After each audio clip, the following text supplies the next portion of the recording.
We got a new chapter of 100 Years Quest yesterday, so I think, just like any time a new chapter comes out with a lot of interesting details to it, speculation time. And this one, I'm just going to do this one. I'll try and keep it short. I'll try and keep it under, I don't know, 5 minutes.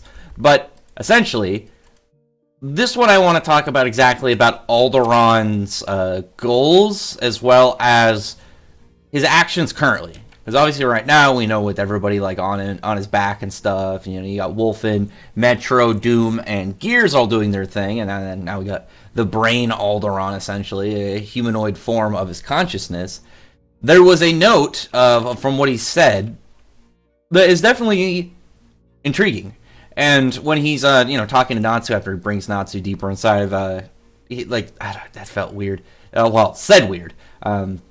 Deeper inside like the corridors of this giant dragon god, at 200 plus kilometers head to tail. Dude's massive. But once he pulled him inside to where he can talk to him face to face, well, sort of face to face to brain, he says that Natsu is, at least he says, your very existence is a threat. The question is he talking about the guild and all the fairy tale members there, or is he talking about Natsu? The reason I find that as a very big thing, because we know that Wolfen can read minds, like both from what we saw in the previous couple chapters, as well as one Aldoron brain guy. Godseed Aldoron. This is easier to go with instead of dragging out Aldoron. Godseed Aldoron, and he's even saying Wolfen, reads the minds of the people. The question is, does he, when they read him, because they know that obviously they have to read their minds in order to get, that character and person that, inside your entire brain capacity and, everything in there of who you see as like a really strong person. We saw that, making guild arts and whatnot. But if he can saw inside of Natsu's mind, does he know more about him than just, he thought Happy was the strongest at one point, and then, he thought Zareth was the strongest. And more of like the perspective of, what just happened? I'm more intrigued with the idea of, does he know what Natsu really is? Does he know that he, is a ethereous demon forged from Zareth, and with E.N.D seemingly still existing, as we saw like the Ethereal, well, I call it Ethereous Dragon Force form that we saw him get from Ignia's Flames. With that, we can kind of still see like a potential there for E.N.D. I mean, I've been a video on it. I think it's pretty clear to say, at least looking at the only thing we don't have in regards to it being straight up 100% canon is it being brought up in the manga. There's so many similarities between how he was in his E.N.D partial state back in Alvarez versus what we saw against Mercephobia. Go read those chapters, and you can see not only like stuff like the shadows around the eyes, the long he had claws for sure. They were longer in the one on Alvarez. It looked like they went down like an extra foot, like extending off his hands, but he still have that kind of like dark, weird, cracked layer over it, which we got with we got the Mercephobia one, and it looked better because it was kind of flowing like flames. And I still think that I still believe is the ability we saw when he burnt out Fairy Heart and beat Zareth, as well as when he beat Mercephobia. Mercephobia's like, I don't have magic anymore, which is weird because dragons fairy tale don't need magic. It's something they can do. It's not required of them. As we saw, like when Face was going off and all the dragons are flying around were not even bothered by it, versus when we saw how it does to people that rely on magic, whether that be members of the Fairy Tale Guild or Acnologia. But if he knows that Natsu is E.N.D, he knows that he's this demon. The question is, what is his plans with it? Because he was at least a threatening force enough, E.N.D, that Acnologia just showed up personally to pretty much just wipe him out before all the stuff with Ignial happened. But it's just such an intriguing thing to really kind of lay out. It's just, how much does he know about someone like Zareth and all the demons? You might know and like have word of maybe sends people out to go gather information and bring him back so he can kind of keep up with the worlds or something. But that will be a big opening for what's to come later, because we know that Natsu's seemed a little bit nervous about like not being able to control himself, having no memory of what happened during the Mercephobia fight.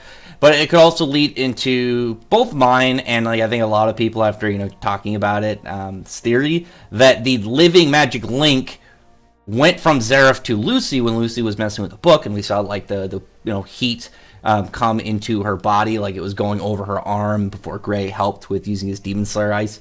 But that could easily like lead into being linked to Lucy instead, as well as getting full confirmation that his E.N.D. powers are still his Aetherius powers, because I still think they're existent. I think when when his book vanished, it merged back with him, which would make a lot of sense when you think about certain aspects of it, like the fact that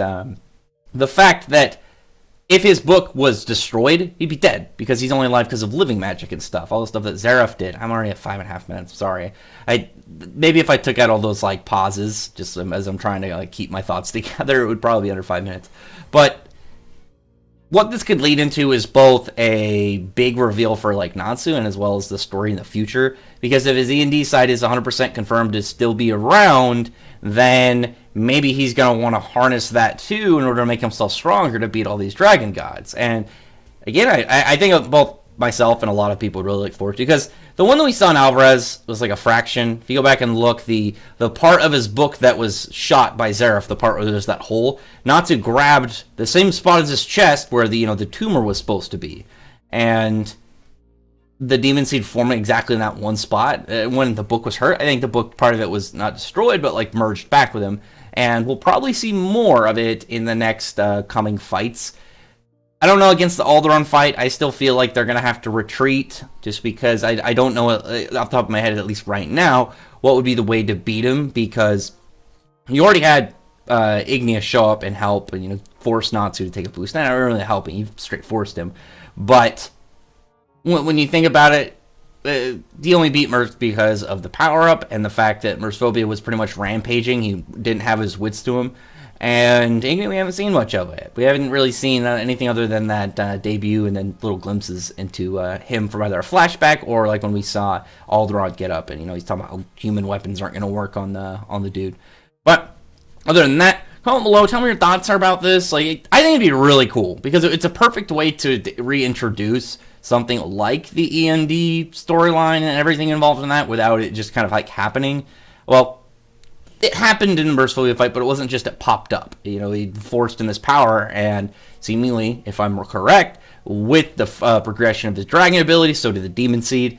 I can see Natsu harnessing that and then combining it in and becoming like a whole new kind of like level of power that would again make sense if he could use full Aetherius powers and Master Dragon Force fully. Then, well, Master Dragon Star magic, because he knows how to use Dragon Force, but it's short-lived because Natsu goes ham the second he drops the power up for him. Anyway, drop a comment below. Tell me your thoughts about this and what do you think is to come up. Would you like this to happen with Aldoron like bringing up the fact he knows who Natsu is and E.N.D. and whatnot?